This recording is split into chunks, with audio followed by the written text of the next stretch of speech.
Tim Costello travelled to the jungles of West Africa to see for himself how cocoa is produced. And he didn't like what he saw. I was shocked to see trafficked children working in cocoa plantations. An estimated 12,000 children in Ghana and Ivory Coast paid nothing, unable to leave and controlled by violence. With Australian chocolate manufacturers importing millions of dollars worth of cocoa each year from places like this, Tim Costello says it's time to face an uncomfortable truth. There's no doubt that Australians are eating chocolate that's tainted by child labour and child trafficking. 7 years ago, chocolate manufacturers promised to stop importing cocoa harvested by child slaves by July 2005. The deadline passed and little has changed. It's not quick enough. We would like to be doing more. Now the industry is promising a new deadline. By July the 1st this year, it'll certify production of cocoa is free of slave labour on half of all farms in West Africa. We know that there is more that we can do and want to do, but it is a starting point. In the cold light of morning, with few comforts and with empty stomachs, it's time for the young to face another day. Cedric's the leader at 15, then the twins, Kaba and Deku, aged just 8. They pass school children fortunate enough to be going the other way. 2 hours later, they make it here, joining the ranks of the child labourers at Ruwashi mines. They toil alongside fully grown men. It's all unofficial, but highly organised. Our trio work as a team. Their first job, sifting away the dirt from nuggets of copper. Heavy work, especially for Deku. He tells me he's never been to school, but he wants to go. I'd like to be like children in Europe, he says. They go to school. I saw them on a TV. But my father can't pay my school fees. That's why my life is so hard.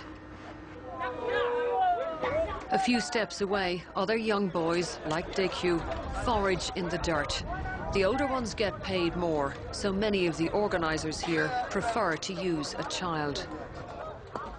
In this one mine alone, there are close to 800 children hard at work. They can be as young as 5 or 6 years old. There are no safety standards, no one has protective equipment. The children are working with bare hands and bare feet. And while there is big money being made in all of this, it's not going to those here who are doing the digging. Or those standing waist deep in toxic water, washing the mineral deposits. Some here are as young as 10. Congo's vast mineral wealth has always benefited its leaders, not its people. Others have shared the spoils, local militias, foreign armies, and international mining interests. For Deku and Kaba, the day drags on. What they find here might wind up in your home. The copper and cobalt go to China and are used in products sold on world markets. Fridges, TVs, batteries for mobile phones. Deku didn't find much after hours of searching. This is copper, he says, and this is copper, but this isn't. If there's less than 1 kilo, I won't get paid a lot. What the twins get is a handful of food and hardly any money. That's all the local buyers will give them. Cedric is still hungry and facing a trip here to the toxic lake. Soon he's in the filthy water, washing cobalt with his bare feet. The mine's new owners, Metarex Limited from South Africa, wouldn't talk to us on camera. They inherited all this and say they don't condone child labour. Childhood isn't meant to look like this. The irony is, without the mine, their future may be much bleaker. But the company wants all the informal miners out over time, including the children. We join Cedric and the twins on the long walk home after their 12-hour day. Between them, they didn't make enough for an evening meal.